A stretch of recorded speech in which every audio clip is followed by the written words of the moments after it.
अस्सलाम वालेकुम students, I am Mohammad Ahmad Iqbal. हम डिस्कस कर रहे हैं चैप्टर 10 क्लास 10 के चैप्टर फर्स्ट को।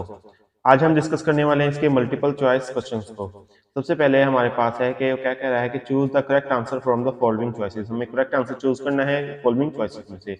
फर्स्ट क्वेश्चन है हमारे पास, which of the following is an example of simple harmonic motion. Simple harmonic motion की एग्जांपल क्या है? हमें पता है कि वो बॉडी जो ऑसिलेट करती है अपनी मेन पोजीशन के गिर्द, उसे हम क्या कहते हैं? सिंपल। उसकी बॉडी की मोशन जो होगी वो क्या होगी? सिंपल हार्मोनिक मोशन होगी। तो हम देखते हैं कि सबसे पहले हमारे पास है the motion of simple pendulum, first हमारे पास है। सेकंड ऑप्शन है हमारे पास है motion of a ceiling fan, जो सीलिंग फैन की मोशन है वो। थर्ड ऑप्शन जो है spinning of earth on its axis, यानी कि जो अर्थ है अपनी एक्सिस की जो स्पिन कर रही है, घूम रही है। अब bouncing ball on a floor, या फिर एक बाउंसिंग बॉल है फ्लोर के ऊपर, वो आ गई हमारे पास है। हम देखते हैं कि सिंपल पेंडुलम इसकी एग्जांपल है हमारे पास है ये the motion of simple pendulum. A option हमारे पास ठीक है, तो हम इसको मार्क कर लेंगे।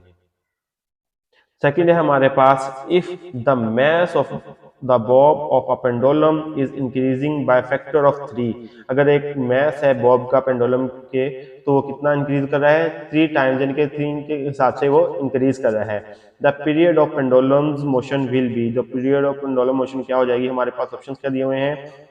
ए ऑप्शन है हमारे पास B increase by the factor of 2, यानी कि 2 के फैक्टर से इंक्रीज हो जाएगी। रिमेन सेम, वैसे ही रहेगी। Be decrease by the factor of 2, या फिर डिक्रीज हो जाएगी 2 के फैक्टर से।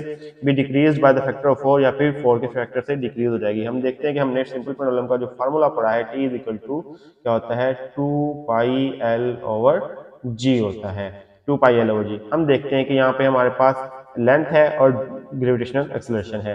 तो टाइम पीरियड जो किसके ऊपर डिपेंड कर रहा है? लेंथ के ऊपर या फिर ग्रेविटेशनल एक्सेलरेशन के ऊपर डिपेंड कर रहा है। अगर हमारे पास का मैस हम 3 के फैक्टर से जितना मर्जी इंक्रीज हो जाए, तो ये मैस के ऊपर इसके ऊपर इफेक्ट नहीं करेगा।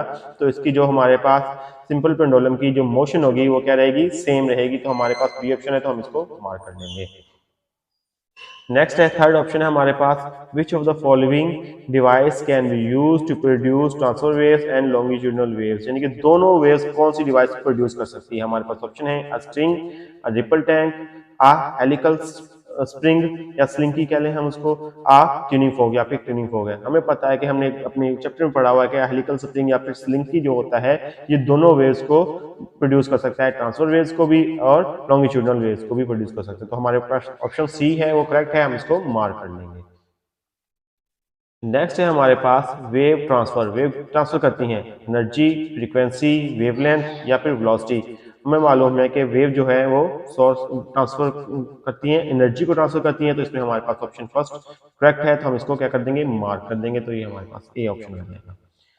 नेक्स्ट क्वेश्चन है हमारे पास, which of the following is a method of energy transfer, यानी कि कौन सा फॉलोइंग मेथड जिससे एनर्जी ट्रांसफर होती है? Conduction, radiation, wave motion, and D क्या है? All of this. वैसे तो हमने इसमें चैप्टर में डिस्कस किया है कि वेव मोशन जो होती है एनर्जी ट्रांसफर करती है, लेकिन कंडक्शन और रेडिएशन से भी एनर्जी ट्रांसफर होती है। तो हम डी ऑप्शन को करेक्ट चूज करेंगे, क्योंकि ये ऑल ऑफ दिस आ जाएगा। तो हम डी को मार्क कर देंगे। सिक्स है हमारे पास, इन अ वैक्यूम, एक वैक्यूम में all electromagnetic waves have same, तमाम इलेक्ट्रोमैग्नेटिक वेव्स की क्या होती है? सेम स्पीड, फ्रीक्वेंसी, एम्पलीट्यूड, या फिर वेवलेंथ। हमें मालूम है कि इलेक्ट्रोमैग्नेटिक वेव्स की जो स्पेस वैक्यूम में क्या होती है? स्पीड सब सेम रहती है। तो हम क्या कर देंगे? ऑप्शन ए को क्या कर देंगे? मार्क कर देंगे। ऑप्शन ए हमारे पास क्या आ जाएगा? करेक्ट आ जाएगा। नेक्स्ट है हमारे पास है a large ripple tank with a vibrator working at the frequency of 30 hertz, यानी कि कितनी हर्ट्ज की फ्रीक्वेंसी पे वाइब्रेट कर रहा है? 30 हर्ट्ज की। प्रोड्यूसेस 25 कंप्लीट वेव्स, यानी कि कितनी कंप्लीट करता है? 30 हर्ट्ज की 25 वेव्स को कंप्लीट कर रहा है। The distance of 50 centimetre, 50 centimetre की, यानी कि हमारे पास वेव लेंथ भी दी हुई है। तो हम क्या करना है? Find the velocity of wave, हमने वेव की वेलोसिटी को फाइंड करना है। सिंपली सा है हमारे पास ये कि v इज इक्वल टू, हमने पढ़ा है v इज इक्वल टू क्या होता है?